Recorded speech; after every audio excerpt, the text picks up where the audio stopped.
আগো শুনছো? হ্যাঁ, কি হয়েছে বলো বাড়া। কিছু না, আমার ভাই আসছে, একটু বাজার থেকে কিছু নিয়ে আসো। তোমার ভাই আবার আসছে? এই তো মাত্র 3 মাস পরে গেল পরশু। কেন, তোমার মনে ছিল না আমাকে বিয়ে করার সময় আমার বাবা তো তোমাকে বলেছিল সবসময় আমার সাথে থাকবে আমার ভাই? দিদি, ও দিদি, আমি এসে গেছি। এই তো আমার ভাই এসে গেছে। বাড়া, আমাকে কয় মাস আবার পুত মেরে খাওয়ার জন্য এসেছে ভগবান জানে। দিদি, রান্নাবাড়ি সবকিছু হয়ে গেছে তো? আমার ভীষণ খিদে পেয়েছে। হ্যাঁ হ্যাঁ, এখনই করে নেবো। তার জাম্বু যাচ্ছে বাজারে, মাছ মাংস সব নিয়ে আসবে। এই জাম্বু, আপনার মনটা যেমন ভালো না আর মনে হচ্ছে। বাড়া, ভালো থাকবো কি করে? পুত মেরে খেতে চলে আসি 2 দিন পর পর। দিদি, তুই শুনলি জাম্বু কি বললো? আমি পুত মেরে খেতে চলে আসি নাকি 2 দিন পর পর।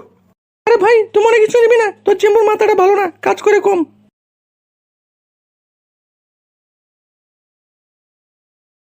নন্টে নন্টে, ঘুম থেকে উঠেছিস? হ্যাঁ হ্যাঁ, বলো মা, কি হয়েছে? তোর মামা এসেছে, তাড়াতাড়ি ওর বিছনা থেকে। বাড়া, 2 দিন পর পরে মামা চলে আসে, ভালো লাগে না আমার। বাড়া, আজকে ভালো করে মামাকে হেস্ত নেস্ত করবো, যেন ও আর আমার বাড়িতে না আসে কোনোদিন। কি রে বাড়া, ননটা কোথায় রে? ননটাকে দেখতে পাচ্ছি না কয়েকদিন ধরে। হ্যাঁ গো পল্টুদা, আমিও ননটা অনেকদিন হলো দেখতে পাই না। এই তো বারা, ননটে এসে গেছে। কিরে ননটে, বারা কোথায় ছিলি? 2 দিন তোকে দেখতেই পাইনি। কি রে নন্টে, কোথায় ছিলি রে বাড়া? ভাই, আমি একটু প্রবলেমে আছি, তাই তোর সাথে দেখা করতে পারছি না। আরে এসব কি বলছিস? বাল ছেড়া ক্লাবের ছেলের আগে টেনশন করে নাকি? বল কি হয়েছে? আরে, আমার বাড়িতে 2 দিন পর পর আমার মামা চলে আসে, তার জন্য মা বাবার মধ্যে ঝগড়া হয়। তাই ওকে বিদায় করার জন্য কোন একটা বুদ্ধি জানতে এসেছে তোদের কাছ থেকে। ঠিক আছে বাড়া, আমরা আসি তো, তুই চিন্তা করবি না একদম। বস বাড়া, বস, এখানে এসে বস।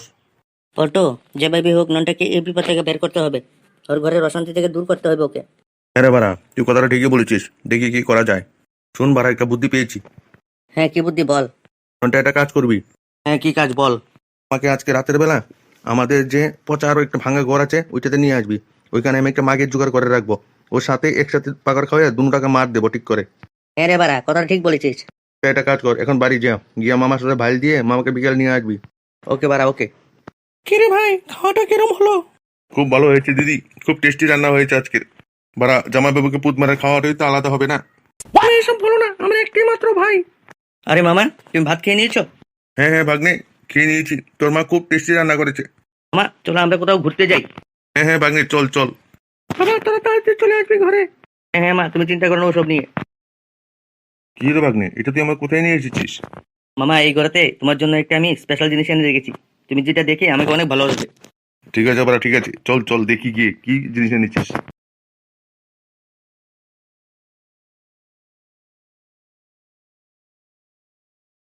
মামা, আমি এখানে দাঁড়াচ্ছি, তুমি গিয়ে একটু আনন্দ করে আসো। ঠিক আছে ভাগ্নে, ঠিক আছে। কারণ কি ছেলে, তোকে আজকে এরকম ভাবে ফাঁসাবো আমি? কি রে পল্টু, তুই না বলেছিলি এখানেই আছে তারা, কোথায়? আছে কাকু, আছে, ভিতরে চলেন, ঘরের ভিতরে। হ্যাঁ হ্যাঁ কাকু, চলেন। কি রে খানকির ছেলে, তুই এখানে বসে বসে কি করছিস? মাগের তলায় পড়ে আছিস না? জম্বু, আমি কিছু জানি না, ননটা আমাকে নিয়ে এসেছে।